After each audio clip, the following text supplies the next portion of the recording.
Thank you so much. It's such a pleasure to be here with everybody. Both this book and my previous book are in some ways love affairs with American Jewish Historical Society.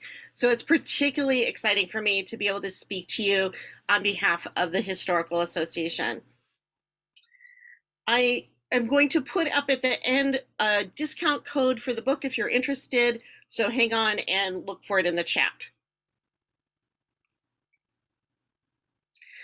So the story tonight begins with a woman named Blanche Moses, to whom I owe much credit for this book because she left many of the resources that I use in the book to the Historical Association.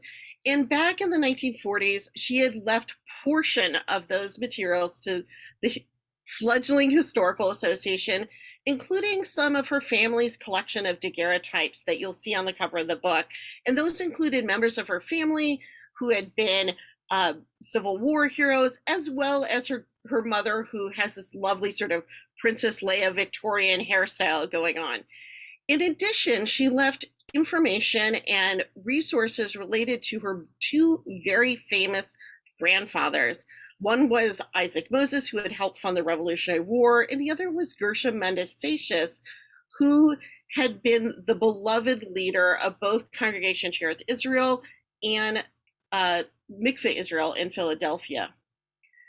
And while she was an incredible genealogist and was often correcting the New York Times as well as historians in the field for what they had found, when it came to tracing the ancestors of her father on his maternal line, she was very stymied. So her grandmother, she knew, was Sarah Brandon Moses, and she knew who her great-grandfather was, Sarah's father, Abraham Rodriguez Brandon, because he had been one of the most famous and wealthiest Jews on the island of Barbados. And she also knew that Sarah had a brother, because she had their two miniatures, named Isaac Lopez Brandon. But when it came to figuring out who was her great-grandmother, who had married Abraham Rodriguez Brandon, Blanche drew a blank.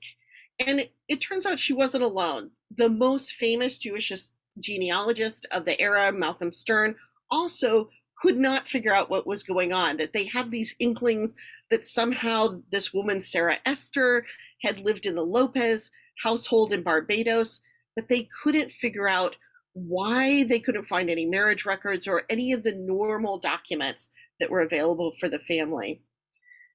This book, Once We Were Slaves, goes back and tries to answer those questions for Blanche, to figure out who were these ancestors that were missing from the historical record, and how did they drop out of the history of this illustrious family? And in order to do that, we're going to start off in the eastern part of the Caribbean on the island of Barbados, where Sarah was born. So, like I said, Sarah was the daughter of Abraham Rodriguez Brandon, but she also was the daughter of this woman named Sarah Esther Gill, or Sarah Esther Lopez, and we don't have any images left of her, but what we do know is that she went by a variety of different names.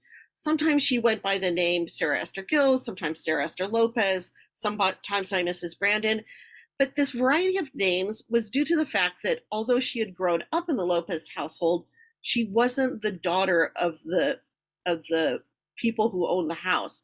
She was in fact enslaved by them, as was her daughter, Sarah Brandon Moses, and her son, Isaac Lopez Brandon, and all of her other children, as well as her mother, her brothers, and her grandmother. So this really is at the heart of what was missing from Blanche's information about why she couldn't find out what was happening with the family. Now, instead of being born on one of the labor camps that was owned by her father on the western coast of the island, the siblings were born in Bridgetown, which is the main place where Jews on the island lived. And they lived there not only because there is a street, which you'll see underneath here. Today it's called Swan Street, but underneath it says, or Jews Street, because a lot of Jews live there. But because it was near the island's main synagogue, the Nida Israel Synagogue. And both the siblings' father, Abraham Rodriguez Brandon, and their owners were members of this congregation. And in fact, at various points, both families served on the governance board of that synagogue, which is still in existence today. While their father was a quite wealthy Jew by the end of his life, the family that owned the siblings was not. They were actually one of the more middling Jews on the island, and they lived in the upper story in one of the apartments above the stores along Swan Street, where one of the brothers in the family owned a silversmith and goldsmith shop, and the other one owned a kind of general store. In spite of growing up in this Jewish household, the siblings were at the margins or at the edges of the Jewish community because their mother was not considered halakhically Jewish. And so they could not convert on the island. And instead of registering their births at the synagogues, her mother took Sarah when she was just a couple months old to St. Michael's Church, now St. Michael's Cathedral, where she was baptized. This would end up having large ramifications for Sarah because it would allow her eventually to get married, something that her mother struggled to gain the rights to do. And the siblings' lives might have continued on like many, many other people of both partial Jewish and African ancestry who lived in and around Swan Street, were it not for two really unusual events that happened in 1801. And these really then transformed the lives and their expectations. The first one was that their mother's father, who happened also to be white and was Anglican, left his daughter and her brothers a house on Back Church Street. And this allowed the family to go from being people who were considered property to being property owners themselves. The location of that house also boded well for the future affluence of the family, because it was right near where the Anglican Church, where most elite free people of color would end up attending. So they were really being positioned at the center of island life. In addition, it was near where there would soon be built a Methodist church that was run eventually by a woman named Sarah Ann Gill. And this is where being able to work with the records on the island as well as an American Jewish Historical Society was so important to me that one of the things I was able to discover was that Sarah Ann Gill, who is known throughout the island as the most famous woman in early island history for having established a church that defended the rights of both enslaved and free people of color, she turns out to have been the aunt of Sarah and Isaac Brandon. And throughout their lives, that ability to move back and forth between these two communities, the Methodist community and the Jewish community, turned out to be quite important. So one of the things that sets this book apart is that I really was interested in expanding how we think about Jewish history and not just limiting it to the Jewish members of their household, but really thinking about how the diversity of people within their family influenced their life's trajectories, including the influence of people such as their aunt on how they would agitate for civil rights for themselves and for other people in the future. And Isaac, when he grows up, also ends up being involved in civil rights movements on the island. The second thing, besides inheriting that house, that radically changed their fortunes was that in 1801, their father decides to pay off the Lopez family so that his children can be freed, and also pays their manumission fees back at that nearby church, St. Michael's. And that allows the siblings to have a much different life than most people who had been born enslaved on the island, and really establishes them as somebody who has many more opportunities than many people on the island would have had. And their lives then might have been very similar to many of the other people who were lucky enough to have been freed during this time period, who were living in and around Swan Street, or may have had relatives who were in the Jewish community. Had it not been that that was not enough for Isaac and his sister, that they decided they didn't want to be at the margins of the Jewish community, but instead wanted to formally convert to Judaism and to be accepted as members of the Jewish community by everyone. And in order to do that, they had to leave the island, and they traveled to nearby Suriname. on the coast of South America. Now, today Suriname might not be the most logical place that you would go to convert to Judaism, so I think it requires a little bit of explanation. During the colonial period, Suriname has one of the largest Jewish communities, and by far has the largest Jewish community of people who have partial African ancestry. So it really is an ideal place for the siblings to go, besides that it's nearby, in order to have their conversions. And they come to the main port of Paramaribo, and here they have a choice of a couple different congregations where they could convert, and they deliberately seem to go to the Portuguese congregation. And that's not surprising, in that their father was a Portuguese Jew, but also because to be a Portuguese Jew at this time, or to be Sephardic as we might call it today, is much classier. So they're getting like a the top tier kind of conversion into elite society. And for those of you who've been to the Israel Museum in Jerusalem, you may have seen the interior of this synagogue where they ended up getting their conversion. And after they go through and get permission in order to convert, Isaac is allowed to be circumcised, which I always feel like when an adult man in the early 19th century decides to undergo a circumcision, that is really a sign of being devoted. It's not a mild thing to undertake during this time period, really a sign of how sincere he is. And they then go down the steps into what was the ritual bath behind the synagogue. Now it's dried up, but this would have been filled with beautiful, clean water, and they would have immersed and become halakhically Jewish. Now, I mentioned that there is another place that they could have converted, and that was the Ashkenazi synagogue, which is just down the street.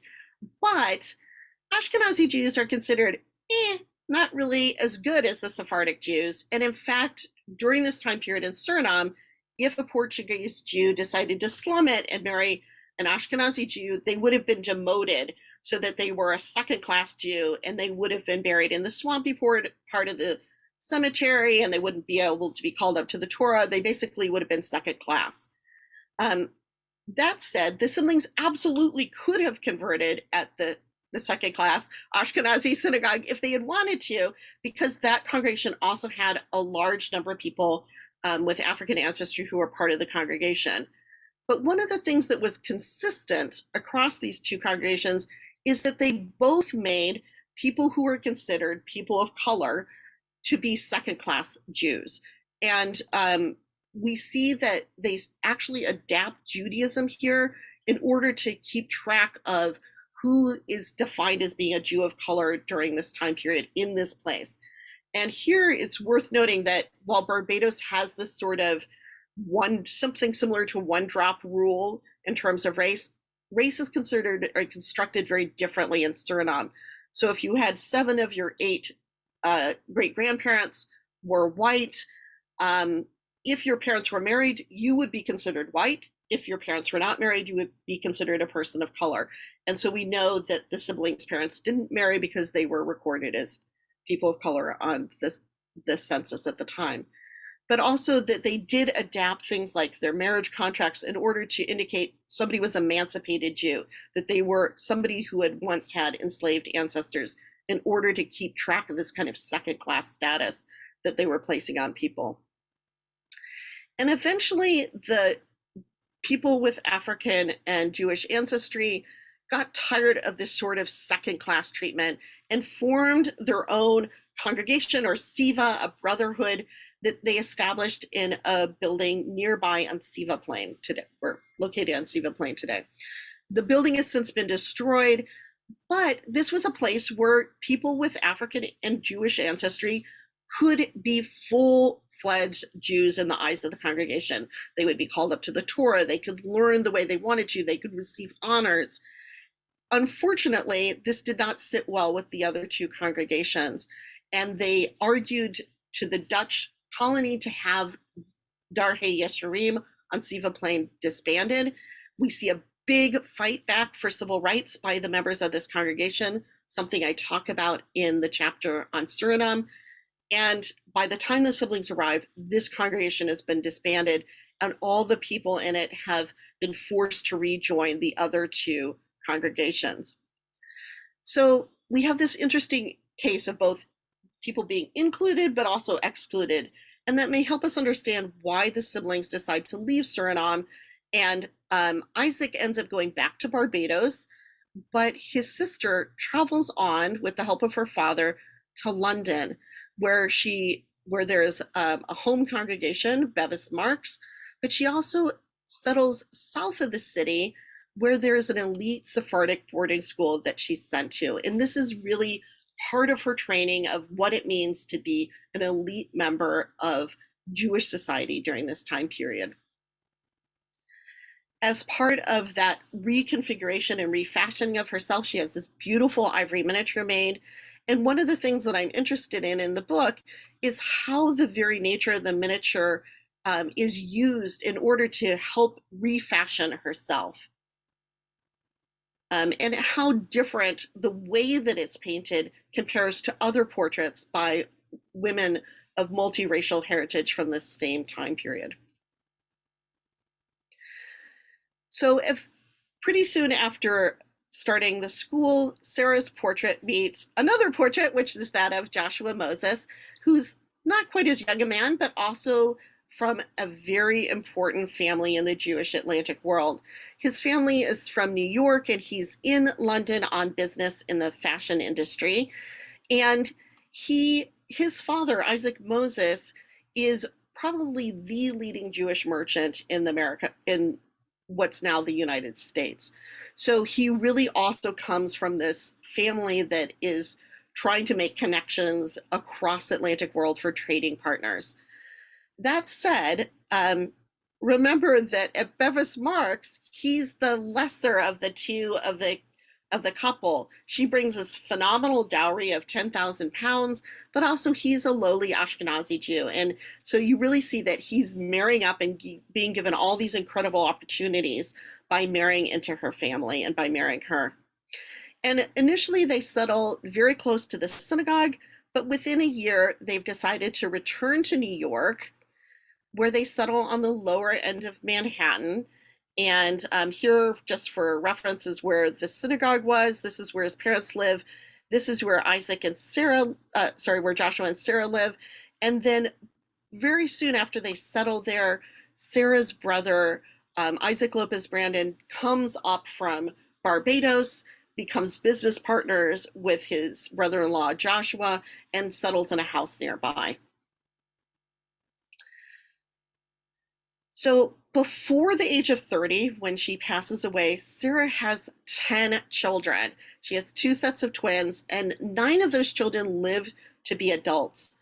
One of the things that I found fascinating as I was researching the book was all the places that those siblings end up. All of her children are involved in a lot of the different major wars and international intrigues that are going on during the 19th century. They're a very busy and very dynamic family, and very much are continuing that tradition that Sarah and Isaac had before of being so incredibly mobile. So that is just a quick summary that I hope gives you a taste of the book, and we're going to switch over and do some questions. And again, if I forget, remind me, and I will put the discount code for those who are interested in the chat. And I am going to stop presenting. I see we have Quincy back with us. That's exciting.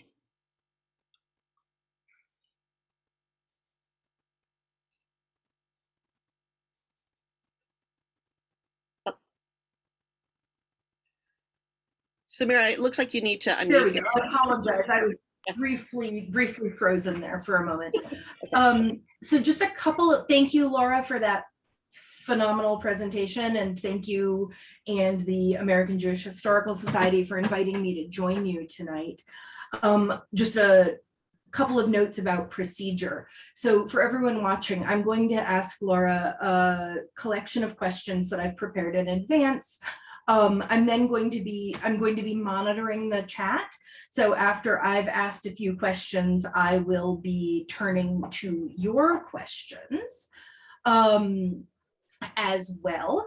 And so please do pop those questions in. We'll answer as many of them as we can get to.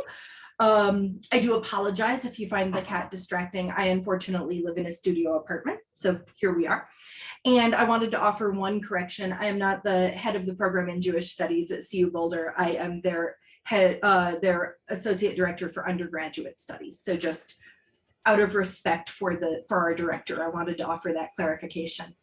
So Laura, my very first question, as I was reading this, I was really struck by two things, both of which you gestured to in your presentation. The first was how different understandings of race in this time period clearly are from our understandings. And I'm thinking of the example you offered of like your racial status could change based on your parents' marital status, which isn't really how we think of race now. And the other thing that became really clear in the book and was sort of implicit in a lot of what you just said is that race also functioned differently in different geographic locations in the colonial period. And I was wondering if you could reflect on that a little bit more, sort of how race worked then versus now, and how it was or wasn't mutable in that moment. Yeah, I think that's a great question. And definitely one of the things that I hope people will get out of reading the book is that it will sort of rattle their understandings of race a little bit for this time period, because it's such a dynamic time period. So definitely one of the ramifications of the privilege that the siblings have of being able to be so mobile is pretty much every place they live defines their race differently. Mm-hmm. And I would say a classic example of this is Isaac, after he comes to the United States, gets redefined as white, but when he goes back to Barbados on business, he's back to being a person of color. And then he comes back to the US and now he's a white person again. So I think that sort of mobility is really important. Also that one of the things that sort of surprised me as I worked on the book was I had assumed they were kind of passing when they got to the US and nobody knew their secret. And that's why Blanche didn't know it either, her granddaughter. But it turns out, no, every single place that they lived, there were people from Barbados who knew that they'd begun their lives enslaved. So it's not that they're only people who know that they had begun their lives enslaved think that they're persons of color. In fact, it's sort of an open story that's going on at the time. It's just as race changes in the definition in the United States, the descendants are no longer able to sort of see how it's possible that somebody who was once white could sometimes be a person of color, right? That by 1920, when Blanche is sort of trying to figure things out, there has been a change in the race laws in the US, and that the census is now defining race according to the one drop rule, which was not the case when her grandmother and great uncle had come to the United States. So suddenly there's this way in which, wait, if Sarah had been a person of color, that also means Blanche was a person of color. We don't get any sense that Blanche ever redefines herself. So yes, that mobility around the places really is an important part of it. And then also that moment of like, what happens as historians when we go back in time and the way that we see race functioning in the past is not the same as how it would function today. So how then conscious and deliberate were the racial moves that your actors make? How much are they choosing location based on what it means for their racial status? And if it's like not a secret, if it's something that kind of everyone knows, what does that mean for how people are understanding what racial identity means in that moment? Yeah, so great question. And oh, that we had the answer to part of it, which is, basically anytime you're working with historical documents, there's the things you wish people had left and the things they left, right? So I'm so grateful that we have the information that we do that was put in the Historical Society by Blanche Moses in large part and by a few other people.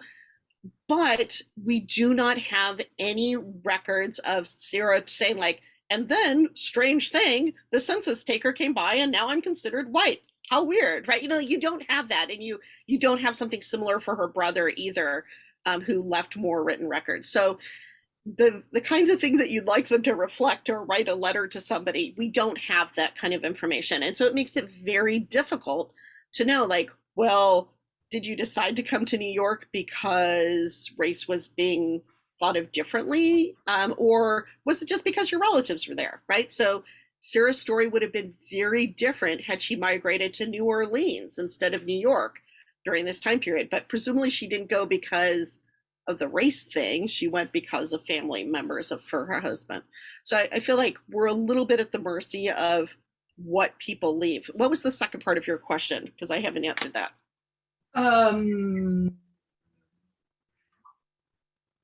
It was basically tied to the question of sort of this, not a secret, right? That everyone understands what's going on.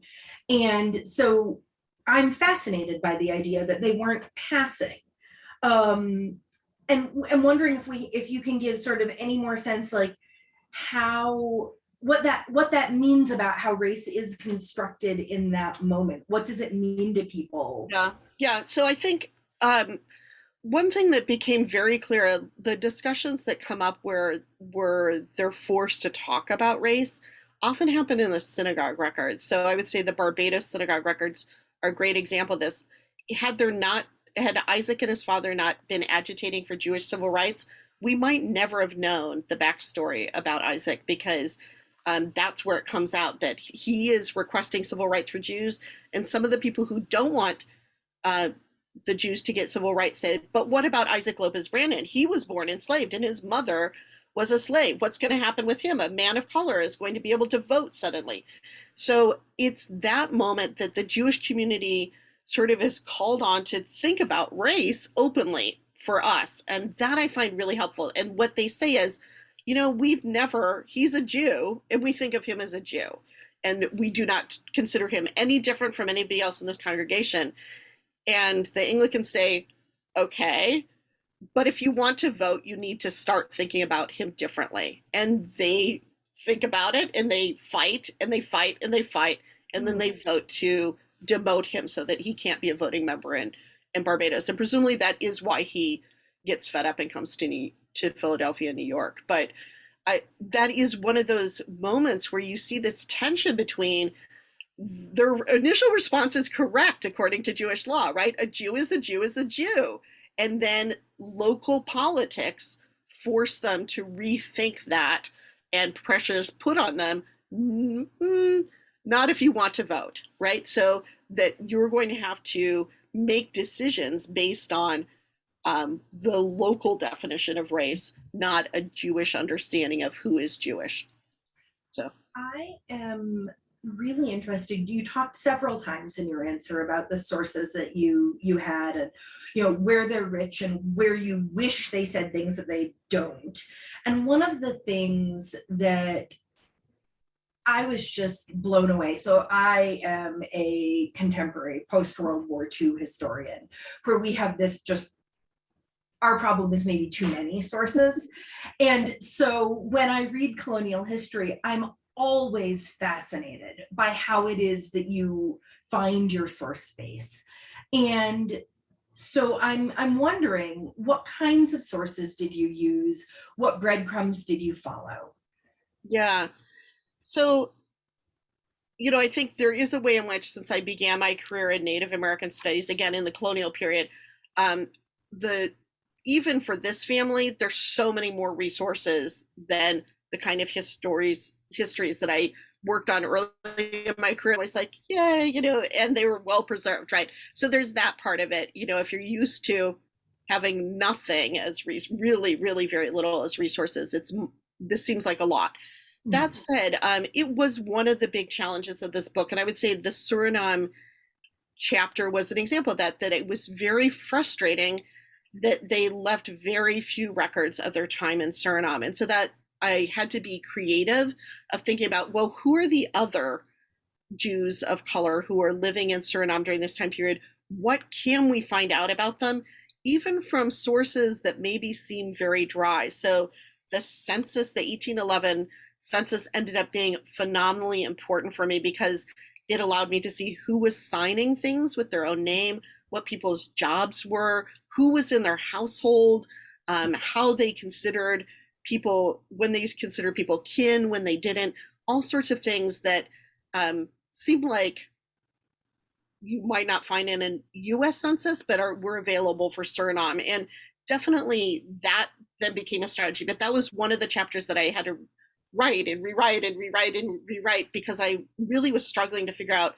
how can I make this about that larger community of people as opposed to just a story of two people. So in some sense, that problem became sort of a guiding principle for the other chapters as well, to make sure that I was also thinking about how are the things that they experience representative of multiracial Jews in each place that they're living, and how are they super lucky compared to many people. So you just mentioned Suriname, you've spoken about Barbados, you've mentioned New York, you've mentioned Philadelphia. Is this family unusually mobile for people of the time period? For Jews of the time period? Are Jews and other people similarly mobile?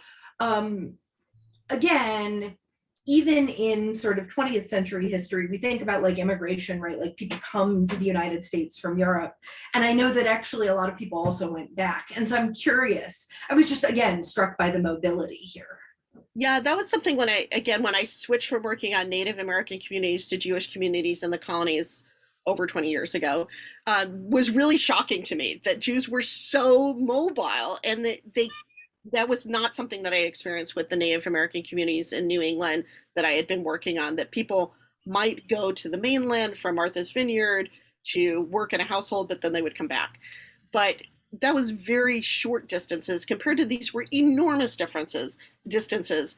And I would say Jews were particularly strategic in trying to build networks around the Atlantic world. And if they had multiple children, marrying them off to people in different ports, so they would have trading partners. So particularly for wealthier Jews, we see a lot of mobility, but also for some poorer Jews, because they would get money from congregations to get them to the colonies, to get them so that they weren't on the poor list for the synagogues in Amsterdam, London, Hamburg. So we do see just like tremendous amount of movement. And they do this back and forth thing all the time. So the man that she meets in London had been in London before the War of 1812 as well. He gets stuck in Philadelphia and serves in the military during the War of 1812. The war's over and boom, he's back to London, right? So you do get this sense of like this movement back and forth all the time. And I agree with you. It's something that initially I found very surprising, that I think we think of it must have been so hard to travel during this time period. It turns out not so much, apparently, or they did it. So I want to turn to some questions from the chat. The first one is about sources, and it's a question about language. So someone is wondering, in Suriname, for one, in which language were your sources? And did you learn all of those languages? Did you ask people to translate for you? Yeah, great question. So Suriname, the sources were in a wide range of languages. So some are in Dutch, some are in English, some are in Portuguese. I was very, very fortunate that the time period when the siblings came to Suriname coincided with British rule. And so this meant that things like the census was in English, large parts of it. I guess parts of it were in Dutch, but it's not very complicated, so it's pretty easy to translate.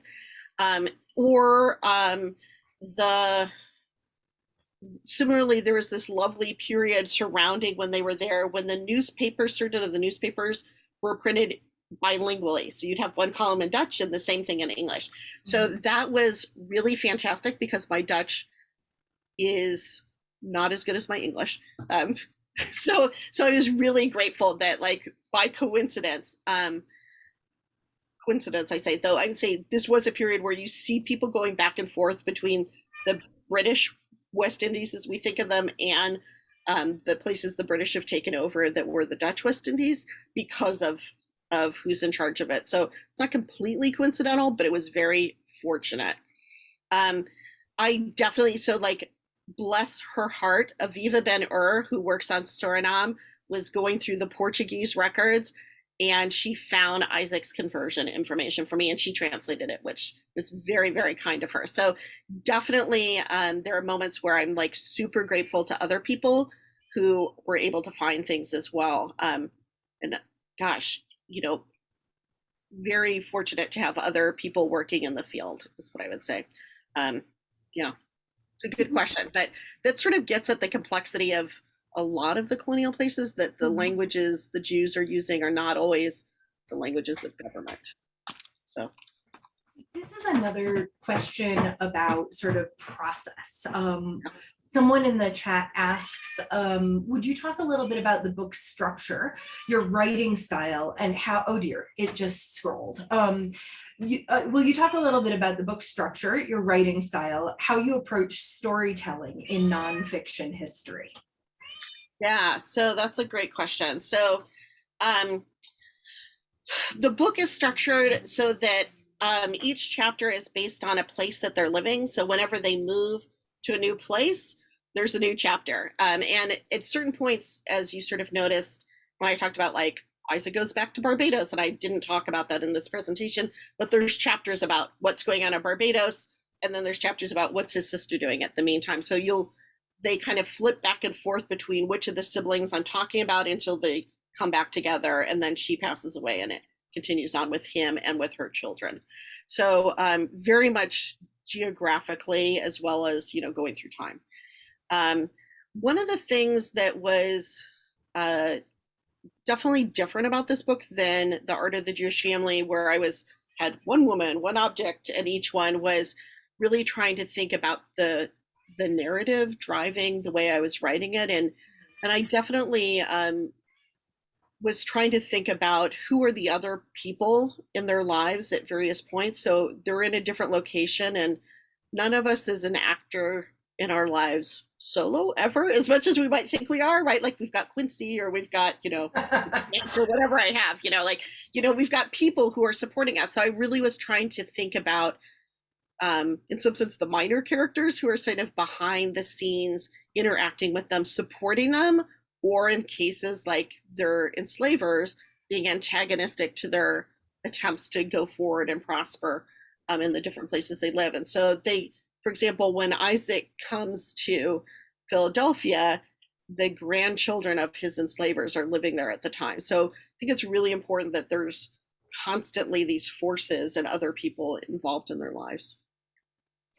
So a couple of questions and comments that I think are related to each other. So I'm going to toss them out in a pair. One person wrote, I find it odd that Sarah Esther's English father allowed her to remain enslaved, and also for Mr. Brandon not to have done so. So I assume done so is emancipated both the mother of his children and his children. And then a question, given that, why were the children christened with his last name? So that's one set of questions that is sort of about the context in which these folks were living. And another set of questions asked about anti-Semitism in Barbados and Suriname at that moment. And also, are there racially mixed couples in the Christian community at this time?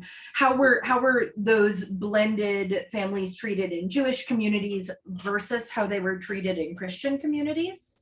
And I'm also going to ask, how accurate is it to think of these unions as what we might think of as couples?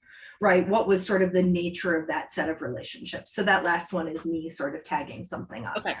So I'll move backwards, and I'll probably have forgotten some of these by then. But I would say the question about how similar are things between Jews and non-Jews, very similar.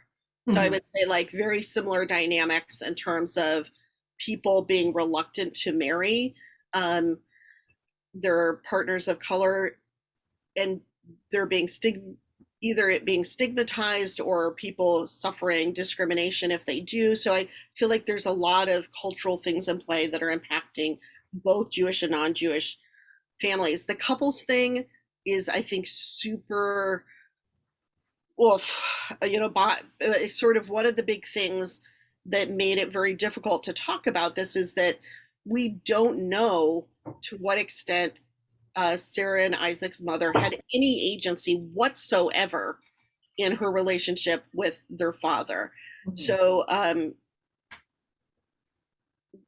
I do talk about this in the book, that it's very typical that white female slave owners would prostitute their slaves. And so it really is something where it's unlikely that she had a huge amount of power in that relationship. That said, they do stay together for a very long time. And so whether that's by her choice, because they stay together after she gets freed, or because she feels that's what's best for her children, there's a lot of money at stake for her children and for her descendants, and being in the good graces of Abraham Rodriguez Brandon. So I feel like that issue is just something that's very difficult to parse out, but I think important to always remember that it's an unequal relationship in terms of the power dynamics. There was one thing that you asked before that was the first thing, and now I've forgotten it. Sorry. I think it was a question about anti-Semitism in Suriname and Barbados. So in some ways, I think it's a question asking sort of how much is a Jewish father functioning as a white person? How much is he functioning as a Jew? How does that compare to the racial status of an enslaved mother?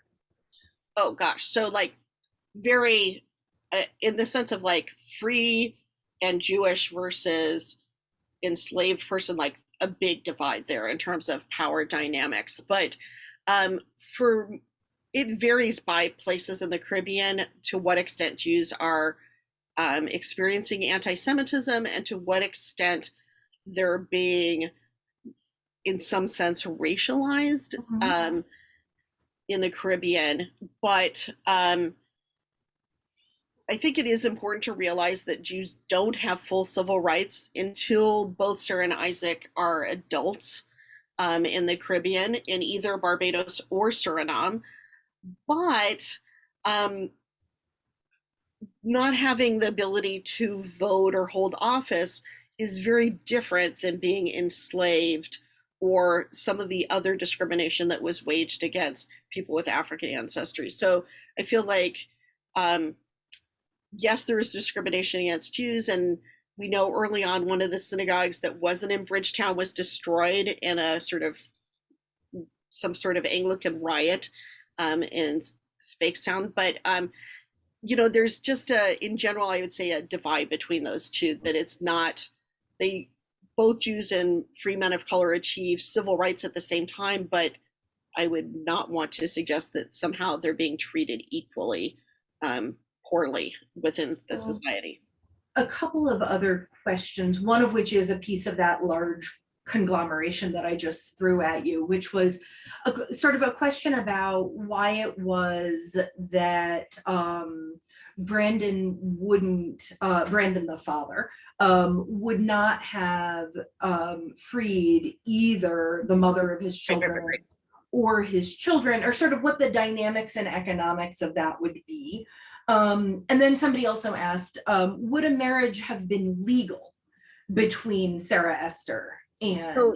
So a marriage would have been legal in both Barbados and Suriname. We don't have any examples of interracial marriages from this time, interracial in the sense that I think people are talking about it, where it's somebody who's designated white versus marrying somebody who's designated a person of color. We don't have that in Barbados during this time period. So regardless of whether you're Jewish or not Jewish. So theory you could, but in practice people did not. So that is important. In Suriname, absolutely, they could have married. And we know from the way that their race is designated that they didn't marry. And also from the synagogue records, they didn't marry. So there is a way in which there's what's legally possible versus what's sort of the custom at the time. And definitely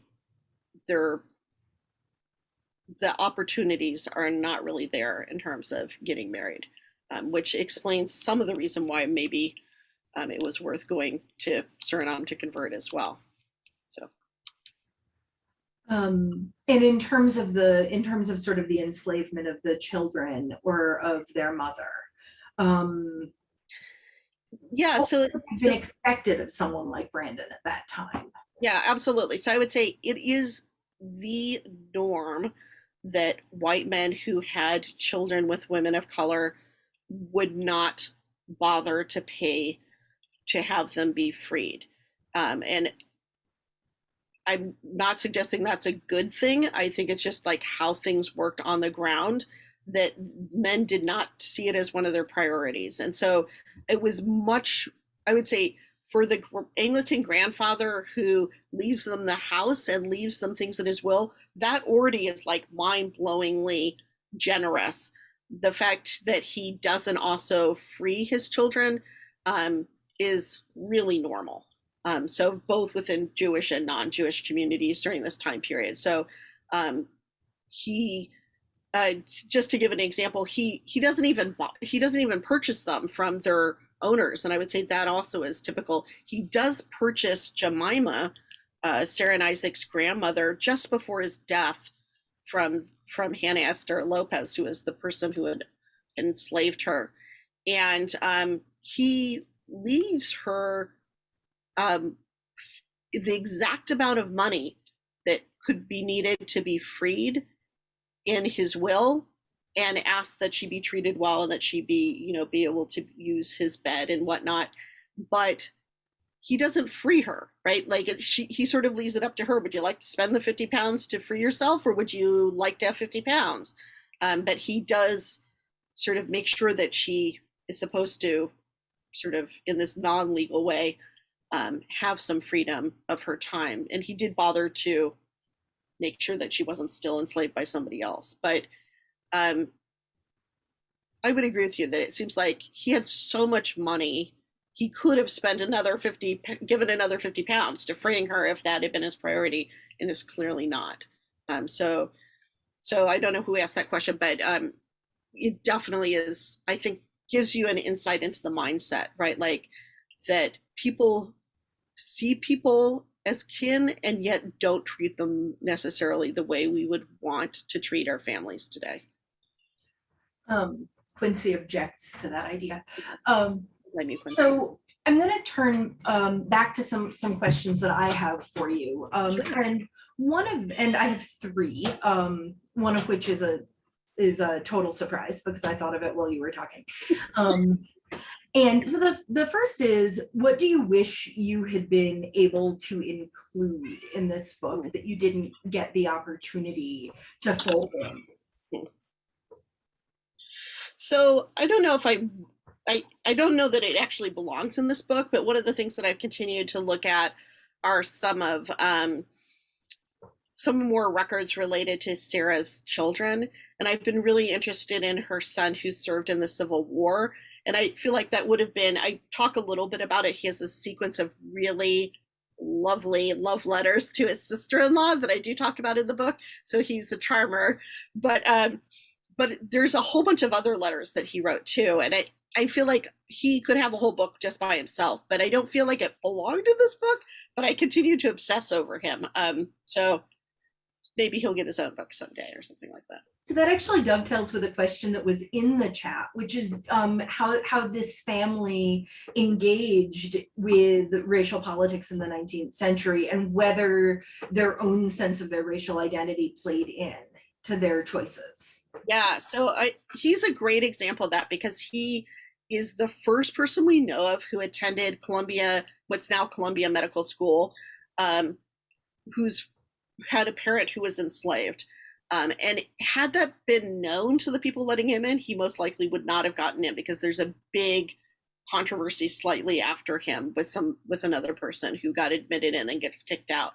So definitely he's free to do things as a Jew that if people at the medical school knew that he had African ancestry would not have been acceptable. But when he's traveling in during the Civil War, he doesn't seem to have a sense of himself as non-white in any way, shape, or form, which makes sense because he's always been designated white in New York, right? Like, why would he suddenly change his mind about what's going on? So that, I think, definitely that next generation, you see them pushing up against Jewish identities in various places.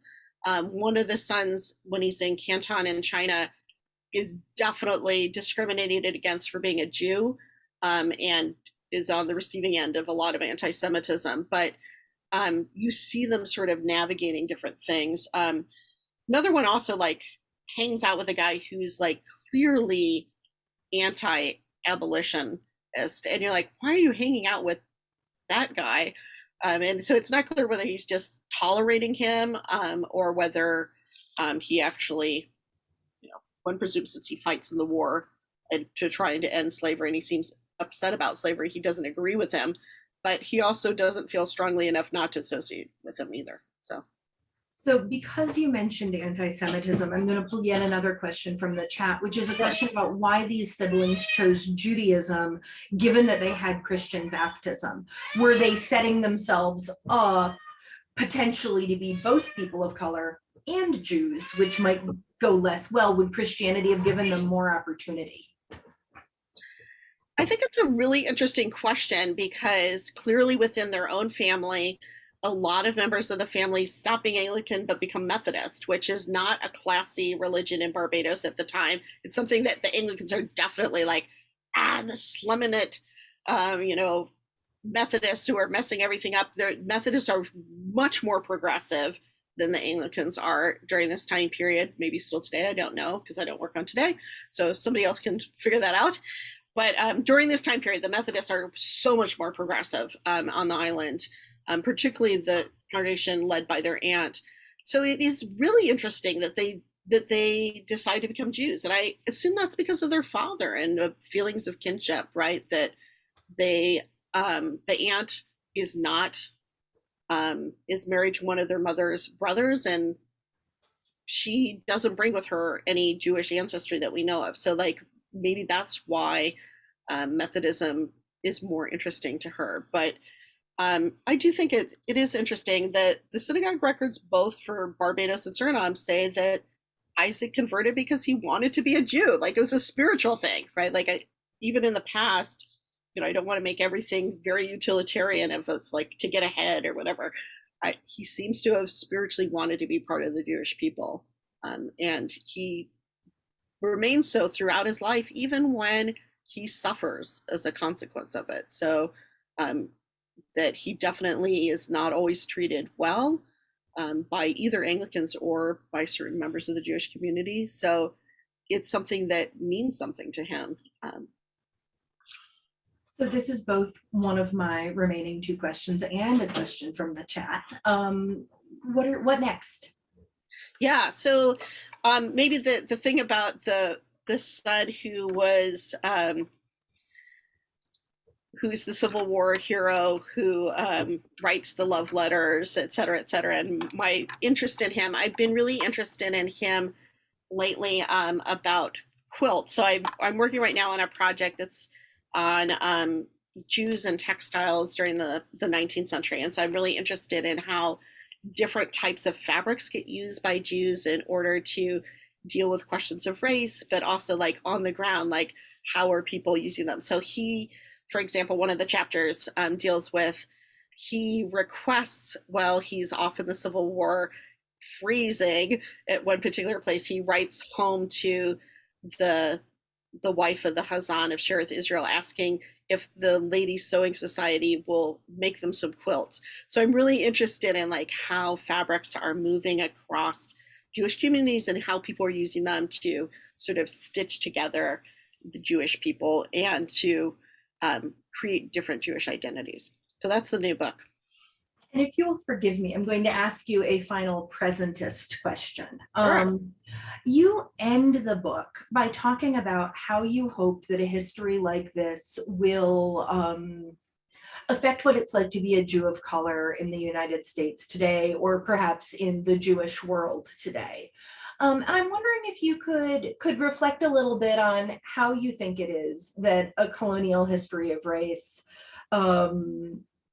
plays out in how we understand the world that we're in now, and what you hope that this does for contemporary Jewish communities. Yeah, definitely. I mean, I've talked a little bit about this in other presentations, but definitely one of the things that really struck me, particularly when my kids were in school and sort of looking for different role models, and they would have these very diverse classes in the Jewish schools that they were attending, that I felt like the stories we were being told about Jews in the United States, or Jews in the Americas, or in some cases Jews more broadly in the world, were very Ashkenazi and very white centered. And it gave this sense of like Jews of color. That's something that happened after the 1970s. And I really want people to take away from this. No, this is like a long history.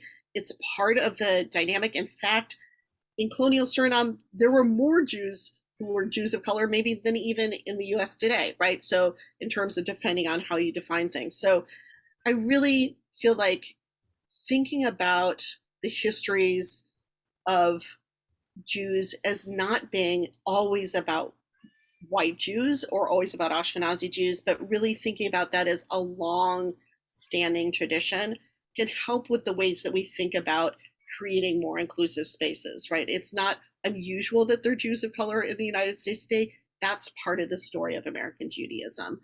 So I do hope that this book reinforces some of those ideas and provides some of that context of like, this is an ongoing story, one which, for whatever reasons, historians like dropped off our radar, like it dropped off the radar for Blanche and for Malcolm Stern, but one that we can go back and bring to the forefront again. And we've had a reminder from Revell and Prell to put the discount code. Oh, yeah, I put it in before, but I will put it in again. It's AFLYG6.